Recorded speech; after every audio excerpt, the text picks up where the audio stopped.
السلام عليكم ورحمة الله. الحمد لله رب العالمين، الصلاة والسلام على رسوله الأمين وعلى آله وصحبه أجمعين. أما بعد، رب اشرح لي صدري ويسر لي أمري واحلل عقدة من لساني يفقهوا قولي. أعوذ بالله من الشيطان الرجيم. بسم الله الرحمن الرحيم. وإذ قال ربك للملائكة إني جاعل في الأرض خليفة قالوا أتجعل فيها من يفسد فيها ويسفك الدماء ونحن نسبح بحمدك ونقدس لك قال إني أعلم ما لا تعلمون. ആദരണീയരായ രക്ഷിതാക്കളെ, സഹോദരി സഹോദരന്മാരെ, മഹാനായിട്ടുള്ള ഒരു പണ്ഡിതൻ ഇമാം ഇബ്നുൽ ജൗസ് റഹിമഹുല്ലാ, അദ്ദേഹം റമദാൻ മാസത്തെ യൂസുഫ് നബി അലൈഹി സ്വലാത്തു വസ്സലാമിന്റെ ചരിത്രവുമായിട്ട് ബന്ധപ്പെടുത്തി അദ്ദേഹം നടത്തിയൊരു പ്രസ്താവന അതിമനോഹരമാണ്. അദ്ദേഹം പറയുന്നത് റമദാൻ ബൈന ശുഹൂർ കയൂസുഫ ബൈന ഇഖ്വതിഹി. ഇപ്പൊ 12 സഹോദരങ്ങൾക്കിടയിൽ യൂസുഫ് എന്നതുപോലെയാണ് 12 മാസങ്ങൾക്കിടയിൽ റമദാൻ മാസം. റമദാൻ മാസം എന്നത് സ്പെഷ്യലാണ്. അത് മറ്റു മാസങ്ങളെ പോലെയല്ല. ഇപ്പൊ പിതാവായ യാഖൂബ് നബി അലൈഹി സ്വലാത്തു വസ്സലാമിന് ആ 12 മക്കളിൽ ഏറ്റവും പ്രിയപ്പെട്ടവൻ യൂസുഫ് എന്നുള്ളത് പോലെ തന്നെ ആ മാസങ്ങൾക്കിടയിൽ അല്ലാഹു സുബ്ഹാനഹു വ തആലയ്ക്ക് ഏറ്റവും ഇഷ്ടപ്പെടുന്ന ഒരു മാസമാണ് റമദാൻ എന്നുള്ളത്. നമ്മൾ ചെയ്യുന്ന കർമ്മങ്ങൾക്കെല്ലാം അങ്ങേയറ്റം, അതായത് ഇരട്ടിയായിട്ട് അള്ളാഹു നൽകുന്ന ഏറ്റവും പ്രധാനപ്പെട്ട, അതുപോലെ തന്നെ ഏറ്റവും പ്രധാനപ്പെട്ട ലൈലത്തുൽ ഖദ്ർ, അതെല്ലാം ഉൾക്കൊള്ളുന്ന ശ്രേഷ്ഠമായ മാസമാണ് റമദാൻ മാസം. അതുകൊണ്ട് ഇമാം പറയുകയാണ്, ഫലാ തഖ്തുലു വലാ തുൽഖൂഹു ഫീ ഗയാബത്തിൽ ജുബ്ബി വലാ തബീഉഹു ബിസമന ബഖ്സൻ ദറാഹിമ മഅദൂദ. ആ സഹോദരങ്ങൾ യൂസഫിനോട് ചെയ്തതുപോലെ അത്യധികം വിലപിടിപ്പുള്ള ഈ റമദാനാകുന്ന നിധിയെ വളരെ വില കുറച്ച് കണ്ട് നിങ്ങൾ അതിനെ വഹിക്കാൻ ശ്രമിക്കരുത്. അതായത് മാക്സിമം നിങ്ങൾ അതിനെ ഉപയോഗിക്കുവാൻ വേണ്ടി ശ്രമിക്കുക. അപ്പൊ അതാണ് അദ്ദേഹം പറയുന്ന ആ ഒരു പോയിന്റ്. റസൂൽ സല്ലല്ലാഹു അലൈഹി വസല്ലം റമദാനെ സംബന്ധിച്ച് പ്രസിദ്ധമായിട്ട് ഇബ്നു ഹിബ്ബാൻ ഉദ്ധരിക്കുന്ന ഒരു ഹദീസ്, ജിബ്രീൽ അലൈഹിസ്സലാത്തു വസ്സലാം റസൂൽ സല്ലല്ലാഹു അലൈഹി വസല്ലം മിമ്പറിലേക്ക് കയറുന്ന സമയത്ത് 3 തവണ ആമീൻ പറയും. അത് ജിബ്രീൽ അലൈഹിസ്സലാത്തു വസ്സലാം പറയുന്ന ഒരു പ്രാർത്ഥനയാണ്. മൻ അദ്റക ശഹ്റ റമദാന ഫലം യുഗ്ഫർ ലഹു ഫദഖലന്ന. ആർക്കെങ്കിലും റമദാൻ വന്ന് കിട്ടിയിട്ടും അയാൾക്ക് ആ പാപമോചനം ലഭിച്ചിട്ടില്ലെങ്കിൽ അയാൾ നശിക്കട്ടെ എന്ന് ജിബ്രീൽ അലൈഹിസ്സലാം പറയുന്ന സമയത്താണ് റസൂൽ സല്ലല്ലാഹു അലൈഹി വസല്ലം ആമീൻ പറയുകയാണ്. അപ്പൊ മുന്നിൽ റമദാനാകുന്ന ഈ ഒരു ഗിഫ്റ്റ് നമുക്ക് ലഭിക്കുന്ന ഏറ്റവും വലിയ സൗഭാഗ്യം ലഭിച്ചിട്ടും അത് ഉപകരിക്കാതെ പോയ ആളുകൾ അവരെല്ലാ അർത്ഥത്തിലും നഷ്ടത്തിലാണെന്നാണ് ഇവിടെ പഠിപ്പിക്കുന്നത്. അല്ലാഹു റമദാൻ എല്ലാ അർത്ഥത്തിലും ഉപകരിക്കുന്ന വിശ്വാസികളുടെ കൂട്ടത്തിൽ നമ്മളെ ഏവരെയും ഉൾപ്പെടുത്തുമാറാകട്ടെ. റസൂൽ സല്ലല്ലാഹു അലൈഹി വസല്ലം പറയുകയാണ്, ചോദിക്കുന്ന ആളുകൾക്ക് അള്ളാഹു നൽകുന്ന ആ പരിഗണനയെ സൂചിപ്പിക്കാനും അതുപോലെ തന്നെ കരീം എന്നുള്ള ആ ഒരു നാമം ചേർത്ത് റസൂൽ സല്ലല്ലാഹു അലൈഹി വസല്ലം പറയുന്ന ഒരു ഹദീസ് ഇങ്ങനെ പറയുന്നു, ഇന്നല്ലാഹ ഹയ്യി കരീമുൻ യസ്തഹി മിൻ അബ്ദിഹി ഇദാ റഫഅ യദൈഹി ഇലാ അൻ യറുദ്ദഹുമാ സിഫ്റ. അപ്പൊ ഏതെങ്കിലും ഒരു ആവശ്യമായിട്ട് ഒരു അടിമ അള്ളാഹുവിലേക്ക് കൈ ഉയർത്തിയാൽ ആ കൈകൾ വെറും കൈയോടെ അയാളെ മടക്കാൻ അള്ളാഹു എന്താ പറയുന്നത്, യസ്തഹി, അള്ളാഹു ലജ്ജിക്കുന്നു എന്നുള്ളതാണ്. സുബ്ഹാനല്ലാഹ്. അപ്പൊ അത് ഏറ്റവും കൂടുതൽ അള്ളാഹു നൽകുന്ന ആ ഒരു പാപമോചനം, കാരുണ്യം എല്ലാം നൽകുന്ന ഒരു മാസം കൂടിയാണ് റമദാൻ മാസം. അപ്പൊ വളരെ സ്പെഷ്യലാണ് വിശ്വാസിയെ സംബന്ധിച്ചിടത്തോളം റമദാൻ എന്നുള്ളത്. അപ്പൊ ആ 12 മക്കളിൽ യൂസുഫ് നബി അലൈഹി സ്വലാം വ്യത്യസ്തനായതുപോലെ തന്നെ അദ്ദേഹത്തിന്റെ ആ ക്വാളിറ്റി എല്ലാം കണ്ടുകൊണ്ടാണ് ആ രാജാവ് അദ്ദേഹത്തിന് പ്രത്യേക പദവിയെല്ലാം നൽകി ആദരിച്ചതുപോലെ തന്നെ മറ്റുള്ള മാസങ്ങളിൽ നിന്നെല്ലാം വ്യത്യസ്തമായിട്ട് റമദാനെ പ്രത്യേക പദവിയും ആദരവും എല്ലാം നൽകി നമ്മൾ പരിഗണിക്കേണ്ടതുണ്ട്. ഏതൊന്നുപോലെ എന്ന് വെച്ചാൽ യൂസുഫ് നബി അലൈഹി സ്വലാമിന്റെ ചരിത്രത്തിൽ പിതാവ് യാക്കൂബ് അലൈഹി സ്വലാം ആ മക്കളിൽ നിന്നും നിരവധി പ്രയാസങ്ങൾ അനുഭവിക്കുന്നുണ്ട്. അതായത് മകനെ നഷ്ടപ്പെട്ടതിന്റെ മനപ്രയാസവും അതുപോലെ അദ്ദേഹത്തിന്റെ കാഴ്ച വരെ നഷ്ടപ്പെടുന്നതായി നമുക്ക് കാണാൻ സാധിക്കും ചരിത്രത്തിൽ. അത് പിന്നീട് ഒരു മക്കൾക്കും അത് പരിഹരിക്കാൻ സാധിക്കുന്നില്ലെന്നും നമുക്ക് മനസ്സിലാകുന്നു. അവസാനം യൂസുഫ് നബി അലൈഹി ഇസ്ലാം തിരിച്ചു വന്നതോടുകൂടി അദ്ദേഹത്തിന്റെ ആ ഒരു ഷർട്ടിന്റെ ആ ഒരു ഗന്ധം ലഭിക്കുന്നതോടുകൂടി എല്ലാം അവിടെ പരിഹരിക്കപ്പെടുകയാണ്. യാക്കൂബ് അലൈഹി ഇസ്ലാമിന്റെ ആ ഒരു കാഴ്ച തിരിച്ചു കിട്ടുകയാണ്. അപ്പം സമാനമായിട്ട് മറ്റുള്ള മാസങ്ങളിൽ നമ്മളിൽ നിന്ന് ഒന്നുമായിട്ടുള്ള നമുക്ക് പരിഹരിക്കാൻ പറ്റാത്ത വീഴ്ചകൾ അപ്പൊ അത് റമദാനിന്റെ മുമ്പിൽ സമർപ്പിക്കുന്ന സമയത്ത് അത് സമ്പൂർണമായിട്ടുള്ളൊരു പാപമോചനമായി മാറ്റാൻ നമുക്ക് സാധിക്കാം. അതേപോലെ തന്നെ നമ്മുടെ ഹൃദയത്തിന്റെ ഇപ്പൊ കണ്ണിന്റെ അന്ധതയല്ല, മറിച്ച് ഹൃദയത്തിന്റെ അന്ധത. അപ്പൊ അപ്പൊ ആ അന്ധതയെല്ലാം മാറ്റി ആത്മീയമായിട്ട് ഒരു പുനർജനിക്കാനുള്ള ഒരു അവസരം കൂടിയാണ് ഓരോ റമദാനും നമ്മുടെ മുമ്പിൽ നിൽക്കുന്നത്. അപ്പൊ അതിനെ സ്പെഷ്യലായിട്ട് നമ്മൾ പരിഗണിക്കണം. കാരണം മറ്റൊരു മാസത്തിലും ഇല്ലാത്ത ആ ഒരു ലൈലത്തുൽ ഖദർ, ആ മഹത്തായിട്ടുള്ള രാത്രിയെല്ലാം അത് ഈ റമദാനിലാണ് ഉൾക്കൊള്ളുന്നത്. ഇൻഷാ അല്ലാഹ് ഏതാനും ദിവസങ്ങൾക്കുള്ളിൽ തന്നെ നമ്മൾ ആ അവസാനത്തെ പത്തിലേക്ക് കടക്കുകയും ആ ലൈലത്തുൽ ഖദർ നമുക്ക് എല്ലാവർക്കും ലഭിക്കുമാറാകട്ടെ. അല്ലാഹുമ്മ ബല്ലിഗ്നാ ലൈലത്തുൽ ഖദർ. അല്ലാഹുമ്മ ഇന്നക അഫ്വുൻ തുഹിബ്ബുൽ അഫ്വ ഫഅഫു അന്നി. അപ്പോൾ നമ്മൾ പറഞ്ഞുകൊണ്ടിരുന്ന വിഷയം എന്തായിരുന്നു?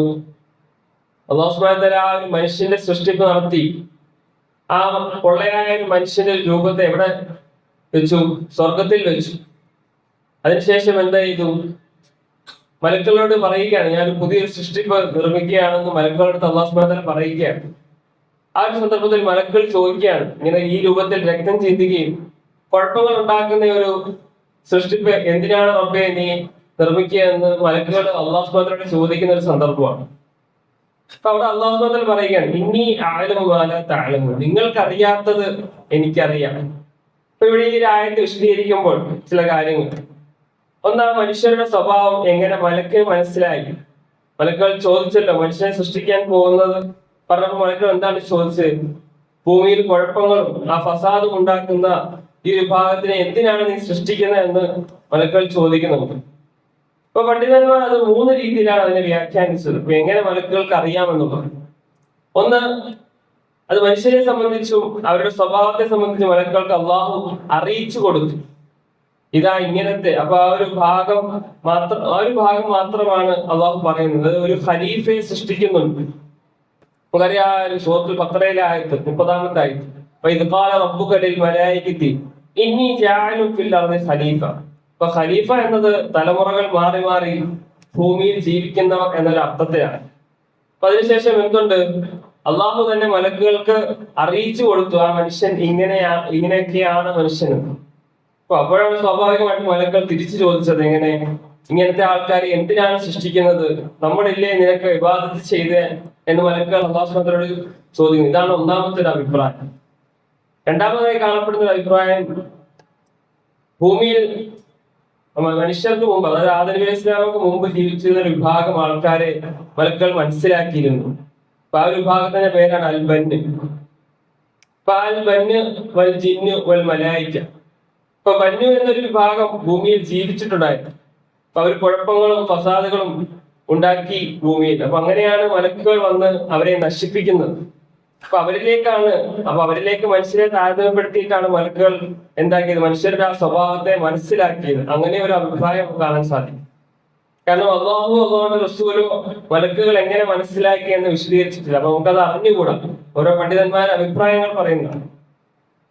അപ്പൊ അള്ളാഹുവിന്റെ റസൂല് എന്താണോ പറയുന്നത്, സമീഅനാ വഅതഅനാ, നമ്മളത് കേൾക്കുന്നു, അംഗീകരിക്കുന്നു. പിന്നീട് പണ്ഡിതന്മാർ വിശദീകരിക്കുകയാണ് ഓരോ രീതിയിൽ. 3 രീതിയിലാണ്, നമ്മൾ 2 രീതി പറഞ്ഞു. മൂന്നാമത്തത്, ആ മനുഷ്യന്റെ പ്രകൃതി അവർ മനസ്സിലാക്കി അവർ കുഴപ്പക്കാരാണ്. അപ്പൊ ആദം നബി അലൈഹി സ്വലാമിനെ സംബന്ധിച്ച് പറയുമ്പോൾ അവരുടെ ഒരു പ്രകൃതി മനസ്സിലാക്കിയിട്ട് മലക്കുകൾ എന്താക്കി? അവർ കുഴപ്പക്കാരാണ്, അവർ ഭൂമിയിൽ രക്തച്ചൊരിച്ചിൽ ഉണ്ടാക്കും, ഫസാദ് ഉണ്ടാക്കുമെന്ന് മലക്കുകൾക്ക് മനസ്സിലായി. അങ്ങനെ 3 അഭിപ്രായങ്ങളാണ് ഈ ഒരു വിഷയത്തിൽ. മലക്കുകൾ എങ്ങനെ മനസ്സിലാക്കിയ വിഷയത്തിൽ പണ്ഡിതന്മാർ പറയുന്നതായിട്ട് നമുക്ക് കാണാൻ കഴിയും. പിന്നെ അല്ലാഹു സുബ്ഹാനഹു വ തആല അവിടെ മലക്കുകളും ആദം അലൈഹി സ്വലാമും തമ്മിലുള്ള സംഭവങ്ങൾ ഖുർആന്റെ പല ഭാഗങ്ങളായിട്ട് അള്ളാഹു വിശദീകരിക്കുന്നു. അപ്പൊ അതാണ് അധികമായിട്ടും ആദം അലൈഹി സ്വലാമിന്റെ ആ സൃഷ്ടിപ്പിന്റെ ആരംഭത്തെ സംബന്ധിച്ച് ഖുർആൻ സംസാരിക്കുന്ന ഒരു ഭാഗം. അതിലൊന്ന്, ആദം അലൈഹി സ്വലാമിന് അല്ലാഹു സുബ്ഹാനഹു വ തആല എല്ലാ വസ്തുക്കളുടെയും പേരുകൾ പഠിപ്പിച്ചു. അതായത് എല്ലാ വസ്തുക്കളെയും പഠിപ്പിച്ചു. പിന്നെ ഖിയാമത്ത് നാൾ വരെ വരാനിരിക്കുന്ന വസ്തുക്കളുടെ പേര് പഠിപ്പിച്ചു. കാരണം ഖുർആനിലെ ആ വാക്ക് അതാണ്, വഅല്ലമ ആദമൽ അസ്മാഅ കുല്ലഹ, എല്ലാ പേരുകളും. അല്ലാഹു ഒന്നിനും കുറവ് വരുത്തിയിട്ടില്ല. ആ കുല്ലഹ എന്ന വാക്ക് അറബിയിൽ അറിയിക്കുന്നത് എല്ലാ പേരുകളും എന്നാണ്. പണ്ഡിതന്മാർ അതിനെ വിശദീകരിച്ചത് ഖിയാമത്ത് നാൾ വരെ എന്തൊക്കെ വസ്തുക്കളുണ്ടോ അതിനെയൊക്കെ പേര് അല്ലാഹു സുബ്ഹാനഹു വ തആല ആദം അലൈഹിസ്സലാമിനെ പഠിപ്പിച്ചിട്ടുണ്ട്. സുമ്മ അറദഹും അലൽ മലായിക, പിന്നെ ആ കാര്യങ്ങളൊക്കെ എന്ത് ചെയ്തു? മലക്കുകൾക്ക് മുമ്പിൽ കൊണ്ടു കൊടുത്തു. ഫഖാല, എന്നിട്ട് അല്ലാഹു പറഞ്ഞു, അംബിയൂനി ബി അസ്മാഇ ഹൗലാഇ ഇൻ കുൻതും സാദിഖീൻ. അല്ലാഹു ചോദിക്കുകയാണ് മലക്കുകളോട്, ഇതാ ഈ കാണിച്ചു തന്ന വസ്തുക്കളുടെ പേരുകൾ നിങ്ങൾ പറയൂ. ഇൻ കുൻതും സാദിഖീൻ, നിങ്ങൾ സത്യമാണ് പറയുന്നതെങ്കിൽ ഈ വസ്തുക്കളുടെ പേരുകൾ പറയൂ എന്ന് അല്ലാഹു സുബ്ഹാനഹു വ തആല മലക്കുകളോട് ചോദിക്കുകയാണ്. അപ്പോഴാണ് മലക്കുകൾ പറയുന്നത്, അല്ലാഹുവേ, നീ നമുക്ക് നൽകിയ ഇൽമല്ലാതെ നമുക്ക് വേറൊരു ഇൽമുമില്ല. അപ്പൊ നമുക്കത് അറിയുകയില്ല. നീ എന്താണോ പഠിപ്പിച്ചത് അതാണ് നമുക്ക് അറിയുന്നത്, അതിനപ്പുറം നമുക്ക് അറിയില്ല എന്ന് മലക്കുകൾ മറുപടി പറയുകയാണ്. അപ്പോൾ ആദം അലൈഹി ഇസ്ലാമിനോട് അല്ലാഹു ആ പേരുകൾ മലക്കുകൾക്ക് പറഞ്ഞു കൊടുക്കാൻ പറഞ്ഞു. അപ്പൊ അപ്പോഴാണ്, അതിനുശേഷമാണ് എന്ത്, ആദം അലൈഹി ഇസ്ലാമിന് മുമ്പിൽ സുജൂദ് ചെയ്യാൻ മലക്കോട് അല്ലാഹു കൽപ്പിക്കുന്നത്. അങ്ങനെയാണ് ആ ഒരു സുജൂദ് നടക്കുന്നത്. ഇൻഷാ അല്ലാഹ് നമുക്കത് അടുത്ത ക്ലാസ്സിൽ വിശദീകരിക്കാം. അപ്പോൾ ഒരുപാട് കാര്യങ്ങൾ വിശദീകരിക്കാനുണ്ട്. ഇതുവരെ പറഞ്ഞത് നമ്മൾ പറഞ്ഞ വിഷയങ്ങൾ, ആദം അലൈഹി ഇസ്ലാമിനെ അള്ളാഹു സൃഷ്ടിക്കുന്നതും മണ്ണിൽ നിന്നാണ് സൃഷ്ടിക്കുന്നത്, അതേപോലെ തന്നെ ആദം അലൈഹി ഇസ്ലാമിന്റെ രൂപവും ആ മനുഷ്യന്റെ രൂപവും ഒക്കെ നമ്മൾ പറഞ്ഞു. അപ്പൊ ഇതൊക്കെ അല്ലാഹു സുബ്ഹാനഹു വ തആല അവൻ തീരുമാനിച്ച് അവൻ തയ്യാറാക്കിയ ഒരു പദ്ധതികളാണ്. അല്ലാഹു സുബ്ഹാനഹു വ തആല തയ്യാറാക്കിയതാണ് ഇതെല്ലാം. അപ്പൊ അത് ഖുർആനിലും സ്വഹീഹായ ഹദീസിലും റസൂൽ സ്വല്ലല്ലാഹു അലൈഹി വസല്ലം എന്താണോ പറഞ്ഞത് അത് അംഗീകരിക്കുക, അത് മനസ്സിലാക്കുക, അതാണ് നമ്മുടെ ദീൻ. അപ്പൊ അത് മനസ്സിലാക്കാനാണ് ദീൻ. സ്വഹീഹായ ഹദീസിലൂടെ ഒക്കെ പറഞ്ഞത്. അതിനപ്പുറം അത് ചർച്ച ചെയ്യാനോ ചിന്തിക്കാനോ ഒന്നും നമുക്ക് പിടുത്തം കിട്ടുന്ന ചെറിയ കാര്യങ്ങളൊന്നുമല്ല. അപ്പം നമ്മുടെ ചർച്ച എന്ത് ചെയ്യുക, അവിടെ നിർത്തുക. ഇൻഷാ അല്ലാഹ് ബാക്കിയുള്ളത് നമുക്ക് അടുത്ത ക്ലാസ്സിൽ വിശദീകരിക്കാം. അപ്പൊ ഓരോ ഭാഗങ്ങളായി കുറച്ചായിട്ട് നമുക്ക് വിശദീകരിച്ച് പഠിക്കാം. അപ്പൊ അല്ലാഹു സുബ്ഹാനഹു വ തആല അവന്റെ ദീൻ പഠിക്കാനും മനസ്സിലാക്കാനും അത് ഉൾക്കൊള്ളുവാനും നമുക്ക് തൗഫീഖ് നൽകുമാറാകട്ടെ. ചരിത്രങ്ങൾ ഖുർആനിലൂടെയും ഹദീസിലൂടെയും വക്രതയില്ലാത്ത ചരിത്രം, മനുഷ്യ ചരിത്രം, ഇസ്ലാമിന്റെ ചരിത്രം അത് മനസ്സിലാക്കി അത് ഉൾക്കൊണ്ടുകൊണ്ട് ജീവിക്കുവാൻ അല്ലാഹു സുബ്ഹാനഹു വ തആല നമുക്ക് ഏവർക്കും തൗഫീഖ് നൽകുമാറാകട്ടെ. നമ്മുടെ ഒരുമിച്ച് കൂടൽ അല്ലാഹു ഖബൂൽ ചെയ്യുമാറാകട്ടെ. ആരോഗ്യവും ആഫിയത്തും ദീർഘായുസ്സും നൽകി അല്ലാഹു അനുഗ്രഹിക്കുമാറാകട്ടെ. എല്ലാവിധ രോഗങ്ങളിൽ നിന്നും ബുദ്ധിമുട്ടുകളിൽ നിന്നും പ്രയാസങ്ങളിൽ നിന്നും അല്ലാഹു ശിഫ നൽകി അനുഗ്രഹിക്കുമാറാകട്ടെ. നമ്മുടെ കച്ചവടങ്ങളിൽ, തൊഴിലുകളിൽ, പഠനങ്ങളിൽ അല്ലാഹു ബർക്കത്ത് ചെയ്യുമാറാകട്ടെ. നമ്മളിൽ നിന്ന് മരണപ്പെട്ടു പോയ നമ്മുടെ മാതാപിതാക്കൾ, ബന്ധുമിത്രാദികൾ, ആദർശ ബന്ധുക്കൾ, അവരുടെ കബറിടങ്ങൾക്ക് അല്ലാഹു വെളിച്ചം കൊടുത്ത് വിശാലത കൊടുക്കുമാറാകട്ടെ. ലോക മുസ്ലിങ്ങൾക്ക് അല്ലാഹു സമാധാനവും ശാന്തിയും നൽകി അനുഗ്രഹിക്കുമാറാകട്ടെ. ربنا آتنا في الدنيا حسنة وفي الآخرة حسنة وقنا عذاب النار. ربنا تقبل منا إنك أنت السميع العليم وتب علينا إنك أنت التواب الرحيم.